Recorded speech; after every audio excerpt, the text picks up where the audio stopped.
નમસ્તે વિદ્યાર્થી મિત્રો, આપણે ધોરણ 9માં વિષય સામાજિક વિજ્ઞાન એમાં આપણે જે પ્રથમ વિશ્વયુદ્ધ અને રશિયન ક્રાંતિ એમાં આપણે જે પહેલો લેક્ચર જોયો એમાં એશિયા અને આફ્રિકામાં જે સંસ્થાનવાદ જે પશ્ચિમ યુરોપના રાષ્ટ્રોએ સ્થાપ્યા એની જે ચર્ચાઓ છે એ કરેલી. નેક્સ્ટ હવે જોવાનું છે આપણે એમાં પ્રથમ વિશ્વયુદ્ધ કે પ્રથમ વિશ્વયુદ્ધ કઈ રીતે થયું, ક્યારે થયું એની આપણે ચર્ચા કરીએ. તો પ્રથમ વિશ્વયુદ્ધ 1914 થી લઈ ઈસવીસન 1914 થી લઈ અને 1918 સુધીની વાત આપણે કરીએ. તો પ્રથમ વિશ્વયુદ્ધ ક્યારે થયું આવો પ્રશ્ન તમને પૂછાય. પ્રથમ વિશ્વયુદ્ધ ક્યારે થયું આવો પ્રશ્ન પૂછાય તો ખાસ વિદ્યાર્થી મિત્રો 1914 થી લઈ અને 1918 જે આ પ્રથમ વિશ્વયુદ્ધ છે એ થયેલું છે. તો ખાસ એ તો અહીંયા આપણે જોઈએ કે આધુનિક વિશ્વની કેટલીક જે હૃદયદ્રાવક આધુનિક વિશ્વની કેટલીક એવી હૃદયદ્રાવક અને અસ્મરણીય ઘટનાઓમાં તો કે પ્રથમ વિશ્વયુદ્ધનો સમાવેશ થાય. કારણ કે ક્યારેય આપણે મનમાં વિચાર્યું નહીં, આપણે ક્યારે આવું મનમાં વિચાર્યું પણ ન હોય એવી જે ઘટના બની એને અસ્મરણીય ઘટના છે એ કહેવામાં આવે છે આ પ્રથમ વિશ્વયુદ્ધ. તો વિશ્વયુદ્ધ કોઈ એકાદ કે બે પ્રસંગ કે પરિબળોને કારણે થવું નહોતું. અહીંયા જે પ્રથમ વિશ્વયુદ્ધ છે કોઈ એકાદ પરિબળો છે કે કોઈ એકાદ પ્રસંગને કારણે થયું નથી. એની પાછળ તો અનેક પ્રકારના કારણો જવાબદાર છે. પ્રથમ વિશ્વયુદ્ધની પાછળ ઘણા બધા કારણો જવાબદાર છે કે પ્રથમ વિશ્વનો આરંભ 1 ઓગસ્ટ 1914 ના રોજ થયો. ક્યારે થયો? 1 ઓગસ્ટ 1914 ના રોજ સૌપ્રથમ તો કે પ્રથમ વિશ્વયુદ્ધની શરૂઆત છે એ થવા લાગી. પ્રથમ વિશ્વયુદ્ધની શરૂઆત આ રીતે થઈ. જર્મનીએ તો કે સેડાનની લડાઈમાં ફ્રાન્સને પરાજય આપ્યો. સેડાનની લડાઈમાં જર્મનીએ ફ્રાન્સને પરાજય આપ્યો. તેથી ફ્રાન્સે તો કે ફ્રેન્કફર્ટની સંધિ કરવી પડી. કઈ સંધિ કરવી પડે? ફ્રેન્કફર્ટની સંધિ કરવી પડે. ઈસવીસન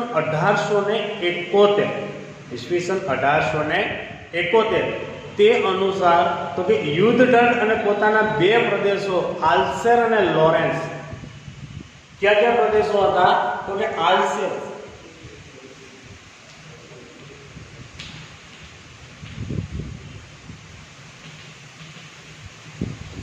અને લોરેન્સ આ બે પ્રદેશો. અહીંયા શું કીધું કે આ રીતે આપણે જોઈએ કે એ સમયે આપણે જોઈએ કે સંધિ કરી એટલે એ બે પ્રદેશો આલ્સેર અને લોરેન્સ જર્મનીને આપવા પડ્યા. ફ્રાન્સને પોતાના આ જે પ્રદેશો હતા એ કેને આપવા પડ્યા? જર્મનીને. કેને આપવા પડ્યા હતા? જર્મનીને આપવા પડ્યા. એટલે ફ્રાન્સ આ અપમાન ક્યારેય ભૂલી શકે એમ નહોતું. કારણ કે ફ્રાન્સે પોતાના બે પ્રદેશો છે એ જર્મનીને આપ્યા, આલ્સેસ અને લોરેન્સ. એને કારણે આ જે ફ્રાન્સ છે આ એનું અપમાન થયું. જર્મનીએ આ એનું અપમાન કર્યું. આ અપમાનનો બદલો લેવા જર્મની ક્યારે ભૂલે એમ નહોતું. એટલે ફ્રેન્કફર્ટની સંધિ પ્રથમ વિશ્વયુદ્ધનું મુખ્ય કારણ હતું. પ્રથમ યુદ્ધનું મુખ્ય કારણ કયું હતું? ફ્રેન્કફર્ટની સંધિ મુખ્ય કારણ હતું. આમ એક યુદ્ધના અંતમાં બીજા ભાવિ યુદ્ધ બીજ રોપાય. એક યુદ્ધના અંતમાં બીજા આ ભાવિ યુદ્ધના બીજ છે એ રોપાઈ ગયા. એમાં એનું પેલું આર્થિક પરિબળ જોયા. પેલું શું જોઈએ? એનું જે આર્થિક પરિબળ કે એનો આર્થિક પરિબળ કેવો?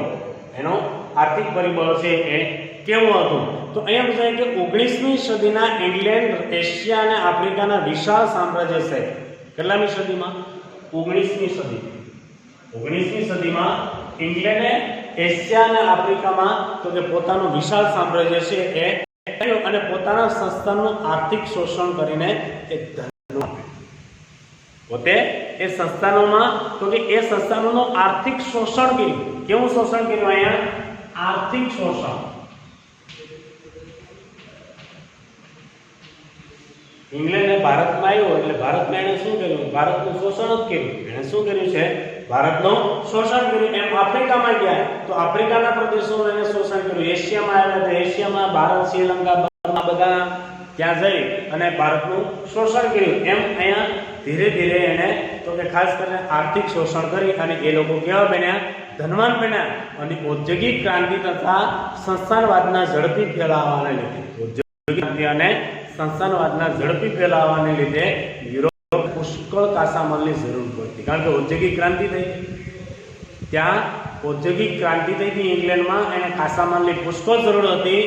એટલે અહીંયા આપણે કે 19મી સદીની 25મી તે જર્મનીએ એશિયા અને આફ્રિકાના બજારો મેળવવા હરીફાઈ કરવા માંડી. અહીં શું કીધું?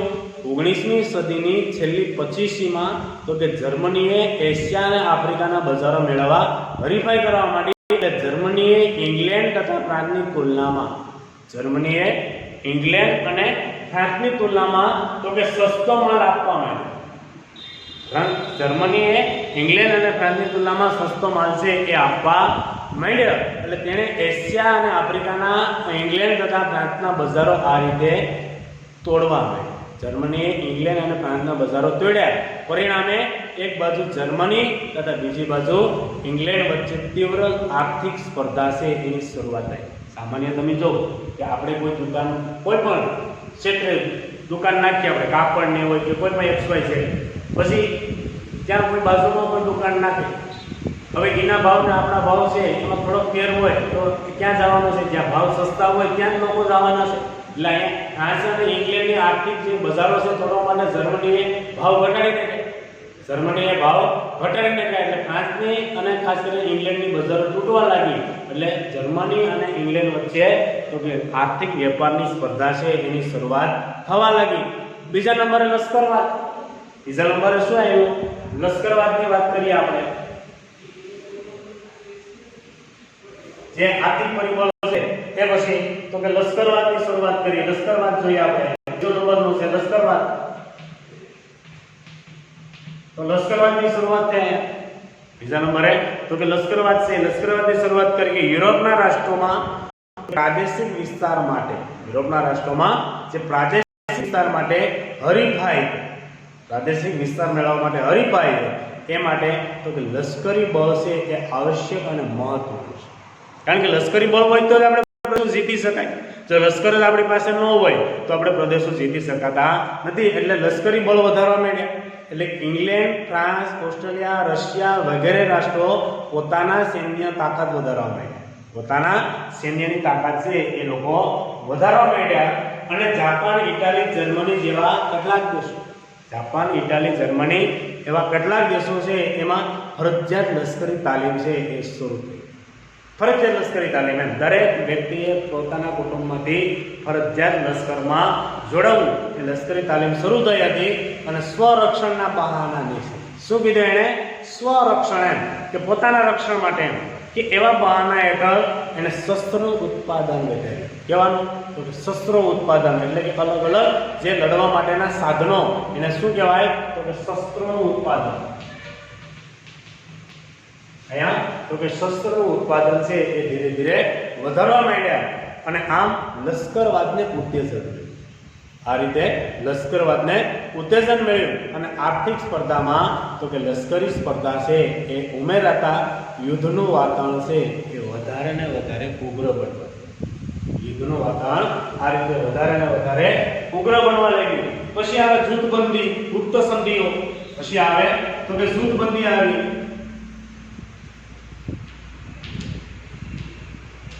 જૂથબંધી અથવા તો એને શું કહેવાય? ગુપ્ત સંધિ. ગુપ્ત સંધિ એટલે કે આપણે નથી ઘણી વખત ચૂંટણીમાં સંધિઓ થતી.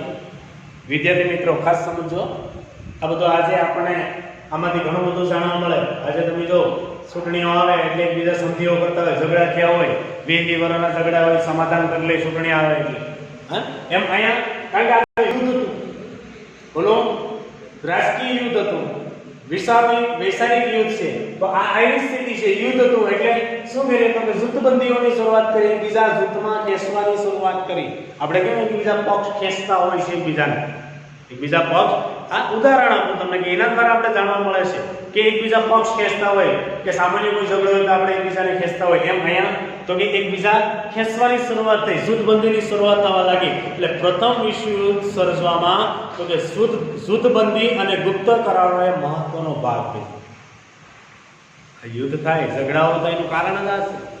ગુપ્ત સંધિઓ કરીએ, અમે હાલીને સમાધાન કરીએ તો કોઈ પ્રશ્ન રહેતો નથી. પછી કોઈ પણ હોય રાજકીય, પણ ગુપ્ત સંધિઓ કરીએ અને ઝઘડાઓ ઊભા કરીએ. અહીંયા એ જ આપણને સમજાવે છે વિદ્યાર્થી મિત્રો, ખાસ સમજજો કે અહીંયા ગુપ્ત સંધિઓ છે, એ ગુપ્ત સંધિઓને કારણે આપણે જોઈએ કે ખાસ કરીને કે પ્રથમ વિશ્વયુદ્ધ છે એનું કારણ બન્યું. આ કરારો મહત્વનો ભાગ ભજવ્યો. એટલે પ્રથમ વિશ્વયુદ્ધ પહેલા આવા બે જૂથોમાં વેચાય. પ્રથમ વિશ્વયુદ્ધ આવા બે જૂથો છે એમાં વેચાઈ ગયું હતું. એક બાજુ જર્મની, ઓસ્ટ્રેલિયા, હંગેરી, બલ્ગેરિયા અને તુર્કિસ્તાનનું જૂથ. બીજી બાજુ ઇંગ્લેન્ડ, ફ્રાન્સ, રશિયા, જાપાનનું જૂથ હતું. આ બંને જૂથો વચ્ચે ઈર્ષા, દુશ્મનાવટ, શંકા, કુશંકા, ભય, તિરસ્કારની ભાવના છે એ પેદા થઈ અને જે કે પ્રથમ વિશ્વયુદ્ધ છે એનું મહત્વનું પરિબળ બનવા. એકબીજા ઉપર શંકા, કુશંકા, ગેરભાવના, વિશ્વાસ નહીં, એકબીજા ઉપર વિશ્વાસ નહીં. આજે તમે જો ઝઘડે એટલે શું થાય? સામાન્ય વાતમાં ઝઘડે, પણ એમાં તો કે ખાસ કરીને તો કે શંકા જાગે કે આ મારા આમાં આમ કરે, આ મારા આમાં આમ કરે, આ શંકા જાગે. એટલે શંકા કુશંકાનું વાતાવરણ ઊભું થયું, વેરભાવના છે એ ઊભી થવા લાગી. એને કારણે આ પ્રથમ વિશ્વયુદ્ધ છે એની શરૂઆત થઈ છે. પછી ઉગ્ર રાષ્ટ્રવાદની ભાવના, પછી આવે ઉગ્ર રાષ્ટ્રવાદ. વાદ અને વિવાદ જેને ઉગ્ર રાષ્ટ્રવાદ શું કહેવામાં આવે છે? વાદ અને વિવાદ એને ઉગ્ર રાષ્ટ્રવાદ છે એ કહેવામાં આવે. તો અહીંયા તો કે ઉગ્ર રાષ્ટ્રવાદની ભાવના છે એની શરૂઆત થવા લાગી કે અહીંયા બેલ્જિયમ અને ગ્રીસના સ્વતંત્ર તેમજ ઇટાલી અને જર્મનીનું એકીકરણ રાષ્ટ્રવાદના પરિણામો હતા. બેલ્જિયમ અને ગ્રીસની સ્વતંત્ર થઈ કારણ કે એ બે આઝાદ થયા, સ્વતંત્ર થયા. અને બીજી બાજુ તો કે ઇટાલી અને જર્મનીનું એકીકરણ એ રાષ્ટ્રવાદના પરિણામો હતા. પરંતુ ત્યારબાદ તો કે યુરોપમાં રાષ્ટ્રવાદની ભાવના ઉગ્ર અને સંકુચિત સ્વરૂપ ધારણ કરી. યુરોપમાં રાષ્ટ્રવાદની ભાવનાએ ખાસ કરીને છે કે સંકુચિત રૂપ ધારણ કર્યું અને યુરોપમાં આર્થિક ઈચ્છાઓ, ખેંચતાણ, સ્પર્ધાઓ, પ્રતિસ્પર્ધાઓ, સામ્રાજ્યવાદ એટલો બધો વધી ગયો હતો કે એકબીજા રાષ્ટ્રોમાં હિતો ટકરાવા.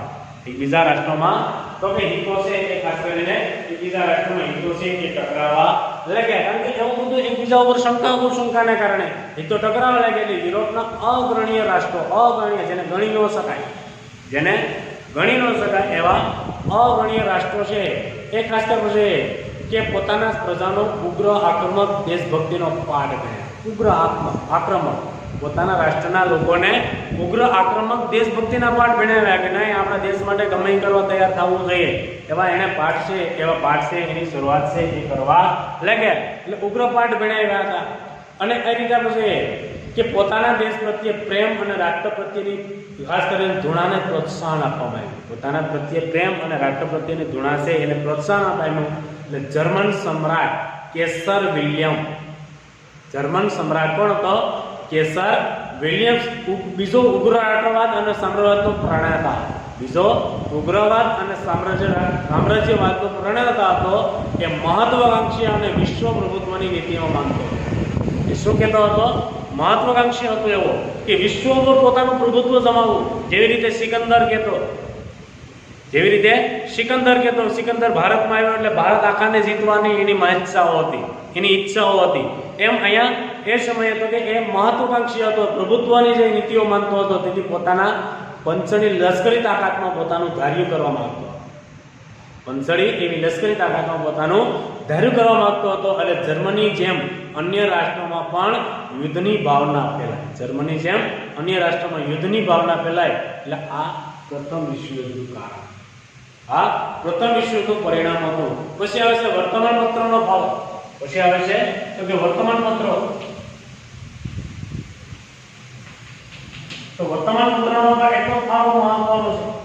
વર્તમાનપત્રનો ફાળો પણ એટલો મહત્વનો છે કે યુરોપના રાષ્ટ્રોમાં તો કે વર્તમાનપત્રોમાં પરસ્પર આકરા તો કે ઉશ્કેરણીજનક અતિશયોક્તિ અને જૂઠા લખાણો છે એ પરસ્પર હરીફ દેશોની વિરુદ્ધ ઝેર ઓકતા હતા. શું ઓકતા હતા?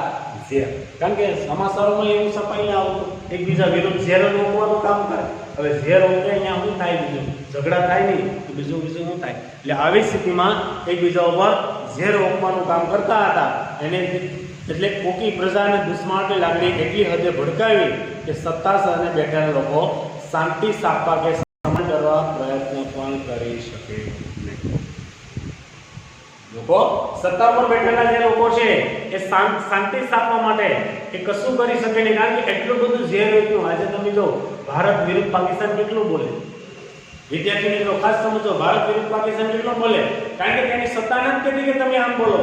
ત્યાંના લોકો એવું કહે છે, ત્યાંની સત્તા નથી કહેતી, ત્યાંના આતંકવાદીઓ છે કે જે ખાસ કરીને ધર્મ પ્રેરિત હોય છે એ લોકો આવું કહે છે કે ભારત આવું છે અને આવું ફલાણું છે, ઢીકણું છે, અને આ રીતે એ લોકો આતંક ફેલાવે છે ભારતમાં અને વિશ્વમાં. આતંક ફેલાવે એનું કારણ જ આ છે. એમ અહીંયા ઝેર રોકવાનું કામ છે એ વર્તમાનપત્રો દ્વારા કર્યું. અને યુદ્ધ અંગેનું તત્વજ્ઞાન આવે, યુદ્ધ અંગેનું તત્વજ્ઞાન.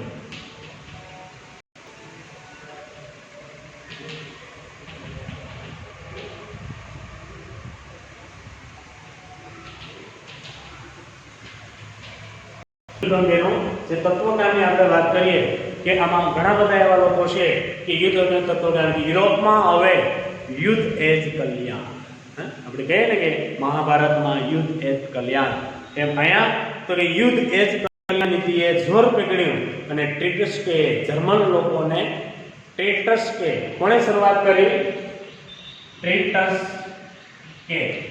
અહીંયા ટ્રિટસ્કે છે એ ટ્રિટસ્કેને શરૂઆત કરી જર્મની. ક્યાં?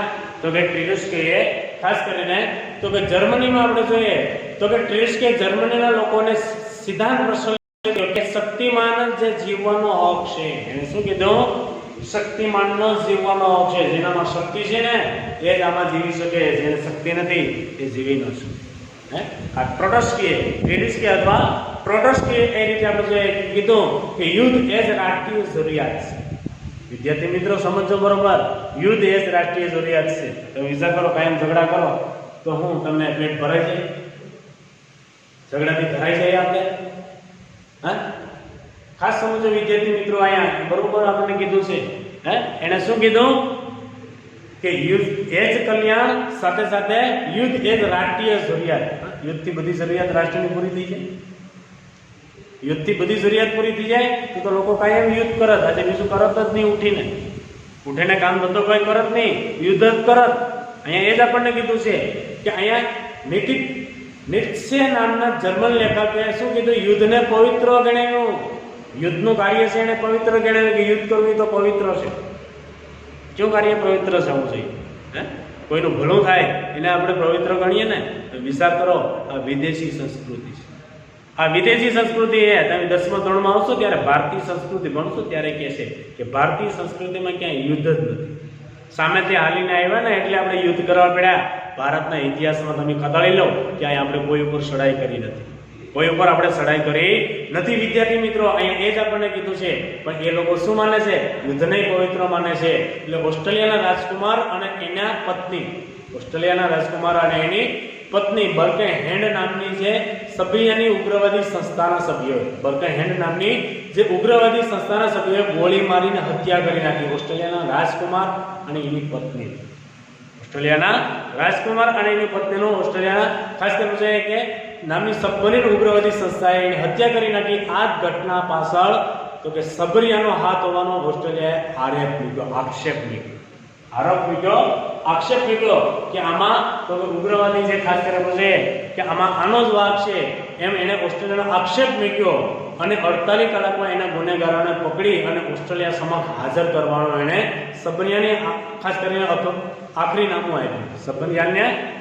આપ્યું કે તમે જેટલા હોય એટલાને હાજર કરી ગયો. એટલે સબિયાએ પોતે આ બાબતથી અજાણ હોવાનું જણાવ્યું કે અમને ખબર જ નથી, અમને આ રીતે કોઈને માર્યા નથી. એને અજાણ હોવાનું જાહેર કર્યું. એટલે ઓસ્ટ્રેલિયાએ સબિયાનું કશું જ નહીં સાંભળતા સબિયા સામે યુદ્ધ જાહેર કર્યું. આ સમયે તો કે પ્રથમ વિશ્વયુદ્ધનો પ્રારંભ. આ સમયે આ પ્રથમ વિશ્વયુદ્ધનો એની શરૂઆત છે એ થવા લાગી. તો વિદ્યાર્થી મિત્રો, આ રીતે યુદ્ધની પ્રથમ વિશ્વયુદ્ધની શરૂઆત એમાં અનેક કારણો, આમાં અનેક કારણો હતા, કોઈ એક કારણ નહોતું કે આને કારણે આ પ્રથમ વિશ્વયુદ્ધ થયો, આવા અનેક કારણો હતા. નેક્સ્ટ પીરિયડમાં આપણે પાછા મળશું ત્યારે આગળ લઈ જઈશું. ઓકે.